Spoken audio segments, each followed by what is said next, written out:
బీజేపీలో సమన్వయం లోపించిందా? పార్టీ నాయకత్వం, ఎమ్మెల్యేలు, ఎంపీలు ఎవరికి వారే అన్నట్లుగా వ్యవహరిస్తున్నారా? పార్టీ కార్యక్రమాలకు దూరంగా ఉండడానికి కారణాలేంటి? రాష్ట్ర పార్టీ నాయకత్వానికి, ప్రజా ప్రతినిధులకు మధ్య ఇంటర్నల్ వార్ జరుగుతోందా?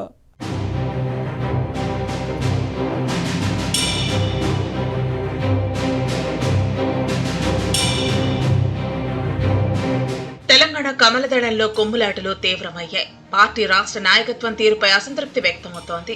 దీంతో బీజేపీ ఎమ్మెల్యేలు పూర్తిగా కామయ్యారు.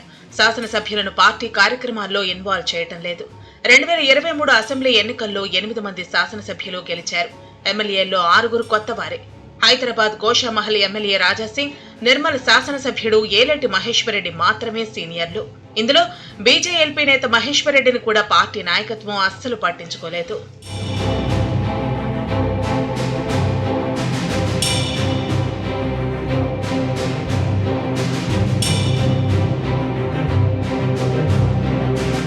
అసెంబ్లీ సమావేశాల్లో ప్రభుత్వాన్ని ఇరకాటంలో పెట్టేందుకు ఎమ్మెల్యేలకు పార్టీ పరంగా వివిధ అంశాలపై సమాచారం అందించాలి. ఏ విషయాల్లో సర్కార్ను నిలదీయాలన్న అంశంపై ఎమ్మెల్యేలతో పార్టీ నాయకత్వం ఇంటరాక్ట్ అవ్వాలి. దఫదఫాలుగా భేటీలు నిర్వహించి చర్చించాలి. కానీ అలా చేయటం లేదు. దీంతో నాయకత్వానికి ఎమ్మెల్యేలకు మధ్య సమన్వయం లోపిస్తోంది. లీడర్షిప్ తీరుపై అసంతృప్తితో ఉన్న ఎమ్మెల్యేలు కందకులేని దురద కత్తిపేటకు ఎందుకని ఉదాసీనంగా ఉంటున్నారట. పార్టీ బలోపేతం అంశాన్ని నాయకత్వమే పట్టించుకున్నప్పుడు మనకెందుకులే అని మిన్నకుండిపోతున్నారు. నిజానికి ఎక్కువ మంది ఎమ్మెల్యేలు, ఎంపీలు ఉన్నప్పుడు రెగ్యులర్ గా ఆయా సమస్యలపై సమావేశాలు నిర్వహించి యాక్షన్ ప్లాన్ రెడీ చేయాలి. కానీ ఎవరికి వారుగానే వ్యవహరిస్తున్నారు. ఇప్పట్లో ఎలక్షన్స్ లేవు కదా అంటూ పార్టీ కార్యక్రమాల పట్ల అంటిముట్టనట్టుగా ఉంటున్నారనే విమర్శలు లేకపోలేదు. స్థానిక సంస్థల ఎన్నికలు సమీపిస్తున్నా వాటిది ఏముందిలే అని లైట్ తీసుకుంటోంది కమలదళం. లోకల్ గా బలం లేనప్పుడు అధికార కాంగ్రెస్ తో పాటు ప్రధాన ప్రతిపక్షం బీఆర్ఎస్ కు పోటీ ఇవ్వలేమనే ఉద్దేశంతో ఎవరికి వారు పక్కకు తప్పుకుంటున్నారని బీజేపీలో ఇంటర్నల్ టాక్.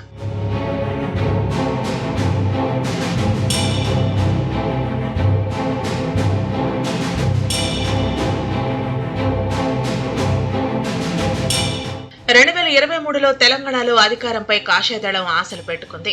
కానీ 8 సీట్లకే పరిమితమైంది. 2018తో పోలిస్తే సభలో ప్రాతినిధ్యం పెంచుకుంది. 2024 పార్లమెంటు ఎన్నికల్లో కూడా 8 స్థానాలను గెలుచుకుంది. 2019తో పోలిస్తే లోక్సభలో తెలంగాణ నుంచి బీజేపీ గళం వినిపించే ఎంపీలు పెరిగారు. కానీ పార్టీ బలోపేతం దిశగా చర్యలు లేవు. దీంతో బీజేపీ బలహీనపడుతోందనే వాదనలు లేకపోలేదు. ఇప్పుడు మిషన్ 2028 నినాదాన్ని అందుకుంది. వచ్చే ఎన్నికల్లో తెలంగాణలో బీజేపీకి అధికారం ఖాయమంటూ కొద్ది రోజుల క్రితం వరకు ఊదరగొట్టింది. ఇటు అసెంబ్లీ, అటు లోక్సభలో ప్రాతినిధ్యం పెంచుకున్న వేడిలో ఆవేశంగా ఏవేవో ప్రకటనలు చేశారు. పగటి కలలు కన్నారు. వేడి తగ్గిన తర్వాత ఆ ఊసే లేకుండా పోయింది. అధికారం దిశగా కార్యాచరణ కూడా లేదు.